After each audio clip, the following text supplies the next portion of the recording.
Il faut le voir pour le croire. Allons voir ce qui se passe réellement sur le sol chinois. Sur les quelques 1600 km de la ligne côtière entre la province du Zhejiang et la province du Guangdong, on peut trouver des myriades de cages flottant à la surface de la mer, ainsi que des cabanes sur pilotis. Combien de fruits de mer la Chine consomme-t-elle? Sur les 65 millions de tonnes de fruits de mer consommés chaque année en Chine, seuls 15 millions de tonnes sont pêchées et les 50 millions restantes proviennent des exploitations aquacoles. Tandis qu'au Japon, 90% des fruits de mer proviennent de la pêche. C'est grâce à l'aquaculture que de nombreux Chinois peuvent acheter des fruits de mer bon marché et s'en offrir quand ils le veulent. Cette image montre un repas de réunion familiale typiquement chinois, préparé avec divers fruits de mer. Par rapport à la riziculture, l'aquaculture rapporte plus et permet de s'enrichir plus rapidement.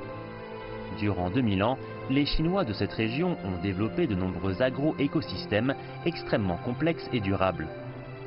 Le plus célèbre d'entre eux est l'étang Serici piscicole. Ce vivier est entouré d'arbres, plus précisément de mûriers, qui servent à élever des vers à soie. Il est possible de mettre en place d'autres cultures dans les viviers. La plus fréquente d'entre elles est le lotus, dont les graines et la racine sont comestibles. La production annuelle de racines de lotus en Chine est de 11 millions de tonnes, soit 90% de la récolte mondiale, et ses exportations représentent 60% du volume mondial. La même méthode peut également être appliquée pour cultiver le colza. C'est grâce à cet écosystème que la Chine est devenue le premier producteur mondial d'huile de colza, représentant 22% du total mondial. Les fleurs de colza, mellifères, permettent d'élever à grande échelle des abeilles. La production de miel en Chine représente 30% de la production mondiale. Et un tiers du miel consommé aux États-Unis provient directement ou indirectement de Chine. Sous serre, les légumes et les fruits peuvent arriver à maturité plusieurs fois par an, libérés des contraintes saisonnières. Selon l'Organisation des Nations Unies pour l'alimentation et l'agriculture, la production et la consommation de fruits et légumes en Chine avoisinent les 700 millions de tonnes, soit 40% du volume mondial. Avec les légumes sous serre, les Chinois ont à portée de main plus de choix que les habitants de n'importe quel autre pays dans le monde et bénéficient en plus de prix moins chers. À l'image des légumes, la production de fruits non tropicaux en Chine est pratiquement toujours la plus élevée au monde, dépassant de loin la deuxième place.